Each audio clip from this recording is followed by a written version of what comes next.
नमस्कार दोस्तों, story book 12 में आप सभी का स्वागत है। एक कहानी देश के सभी फौजी भाइयों के सम्मान में सभी नागरिकों को एक बार जरूर सुनना चाहिए। एक जगह बैठ नहीं सकते तो चले जाओ यहाँ से।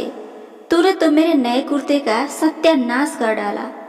रितेश बाबू अपने छोटे भाई पर चिल्लाए, जो अपनी बैसाखी के सहारे चलकर पानी पीने आया था।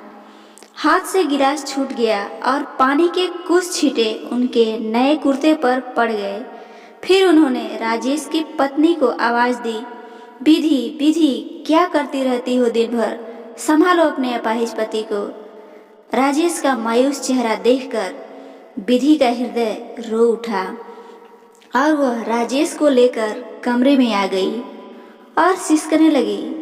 4 साल पहले जब वह राजेश की पत्नी बनकर इस घर में आई थी तो सभी उसके आगे पीछे घूमते थे। तब राजेश एक फौजी था। अक्सर तो वह घर से बाहर ही रहता था, लेकिन जब भी आता था तो माँ बाबूजी के साथ साथ ही भैया भाभी के लिए भी ढेर सारे उपहार लाता था। और रजनी जो उसकी भतीजी थी, उसकी तो फरमाइशों की लिस्ट कभी खत्म ही नहीं होती थी। फौजी राजेश उसकी हर इच्छा खुशी खुशी पूरी करता था। विधि बहुत खुश थी कि इतना प्यार करने वाला परिवार उसे मिला है। एक बार राजेश जब छुट्टियां बिताने घर आया था तो देश में हमला होने के अंदेशा के कारण उसे 2 दिन बाद ही ड्यूटी पर बुला लिया गया। भारी मन से सबने उसे विदा किया था। उसने बड़ी बहादुरी से दुश्मनों का सामना किया, कईयों को तो मार गिराया, लेकिन न जाने कहां से दुश्मन की एक गोली उसके दाहिने पैर में आकर घुस गई। अपने घायल पैर की परवाह न करते हुए भी वह दुश्मनों के सामने डटा रहा और युद्ध समाप्त होने पर जब उसे अस्पताल लाया गया तो देर हो चुकी थी। गोली का जहर उसके पैर में फैल चुका था और अंततः उसके दाहिने पैर को ही काटना पड़ा। फौज से वह घर वापस आ गया। उसकी बहादुरी और देश सेवा के लिए उसे वीर चक्र से सम्मानित भी किया गया। तब सभी बहुत खुश थे। कुछ महीना बीतते बीतते राजेश के प्रति सबके व्यवहार बदलने लगे। राजेश के साथ ही अब विधि के भी हर काम में नुक्स निकाला जाने लगा। घर में पुत्र का यह अपमान वृद्ध पिता से सहन नहीं हुआ और एक दिन रात में ऐसे सोए कि फिर कभी नहीं उठे। यद्यपि राजेश को सरकार की तरफ से हर महीना खर्चा भी मिलता था, फिर भी न जाने क्यों उसकी भाभी का व्यवहार उसके साथ ऐसा होता जैसे कि वह कोई एहसान कर रही हो। कभी कभी तो भतीजी रजनी भी अपने दोस्तों के सामने अपने चाचा की हंसी उड़ाने से बाज नहीं आती थी। और आज तो बड़े भाई ने भी गुस्से में ऐसी बात कह दी जो कोई दुश्मन को भी नहीं कह सकता, जैसे वह कोई एहसान कर रहे हो। विधि रोते रोते यही सोच रही थी कि रोज रोज एक फौजी को अपाहिज कहा जाता है, उसके स्वाभिमान को कितनी ठेस पहुंचती होगी। भाभी और रजनी तो सारी सीमाएं लांघ ही चुके थे। आज भैया ने भी, अब तो यहाँ हरगिज नहीं रहूंगी। उसने तुरंत अपने आंसू पोंछे और बैग में दोनों के कपड़े रखने लगी। राजेश को कुछ समझ नहीं आया तो पूछा। उसने पूरे विश्वास से कहा, हम आज और अभी इस घर को छोड़कर जा रहे हैं। अब मैं किसी को भी अपने आत्मसम्मान और आपके स्वाभिमान को चोट कभी पहुंचाने नहीं दूंगी। राजेश ने चिंतित होते हुए कहा, लेकिन जाएंगे कहाँ और माँ का क्या, कैसे रहेगी हमारे बिना? विधि बोली, इतने बड़े शहर में 2 प्राणियों के लिए एक छत तो मिल ही जाएगा, और माँ जी जैसे पहले रह रही थी अब भी रह लेंगी। पत्नी विधि के आत्मविश्वास को देखकर राजेश का भी सोया स्वाभिमान जाग उठा।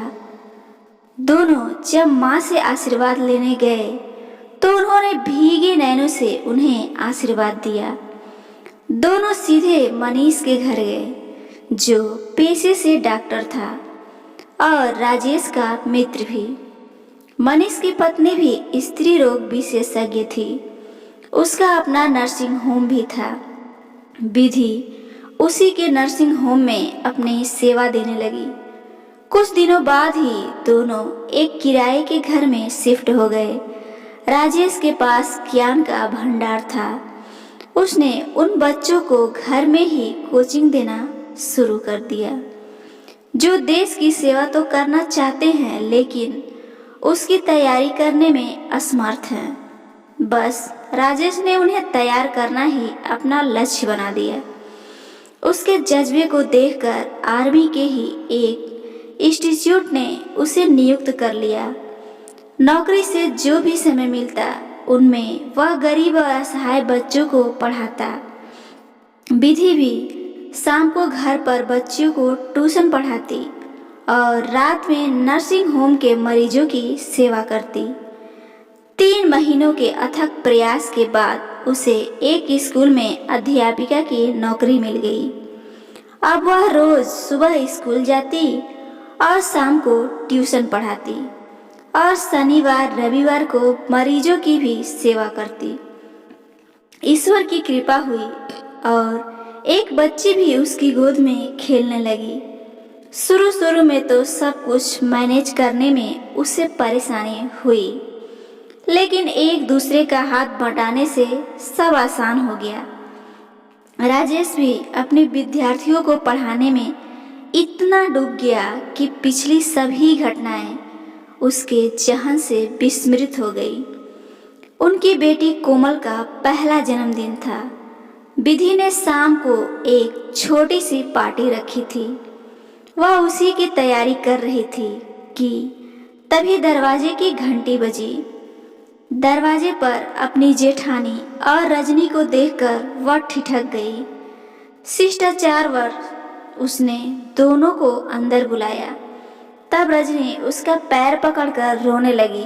बोली, चाची मुझे माफ़ कर दीजिए, मैंने चाचा को बहुत अपमानित किया, लेकिन आज उन्हीं की वजह से मैंने कॉलेज में 80% अंक प्राप्त किए हैं। उन्हीं की वजह से? क्या मतलब? विधि ने आश्चर्य से पूछा। तो जेठानी हाथ जोड़ते हुए बोली, हाँ विधि, मुझे माफ़ कर दो, मैंने तुम दोनों के साथ बहुत बुरा व्यवहार किया। रजनी पढ़ाई में पिछड़ रही थी। तब तुम्हारे भैया ने राजेश से रजनी को पढ़ाने को कहा था। राजेश ने रजनी को पढ़ाने में अपनी जान लगा दी थी। कहते हुए उनकी आंखों से अश्रुधारा बहने लगी। विधि को खुशी हुई कि राजेश ने अपने स्वाभिमान के साथ अपने संस्कार का भी निर्वाह किया, जो उसके व्यक्तित्व पर सोने पर सुहागा था। राजेश अपनी माँ को लेकर आ गया और फिर से पूरा परिवार एक साथ शाम की पार्टी समाप्त होने के बाद राजेश की माँ और भाभी ने उन दोनों से घर वापस चलने को कहा। विधि जानती थी कि रिश्तों में एक बार दरार पड़ जाए तो वो फिर कभी नहीं भरते, और फिर थोड़ी दूरी रहे तो रिश्तों में प्यार भी बरकरार रहता है। उसके अपने संस्कार का भी निर्वाह किया, जो राजेश के व्यक्तित्व पर सोने पे सुहागा था। माँ भी बेटे बहू की मनोदशा समझ रही थी। जब उनका मन करता तो वो खुद बेटे के पास रहने आ जाती। अब दोनों भाइयों के रिश्ते भी ठीक हो गए थे और सब प्यार से रहने लगे। दोस्तों, ये कहानी आपको कैसी लगी जरूर बताइएगा, और ऐसे ही पारिवारिक और इंटरेस्टिंग कहानियाँ इस चैनल पे आपको रोजाना मिलेंगी, तो चैनल को सब्सक्राइब भी जरूर कीजिए। धन्यवाद।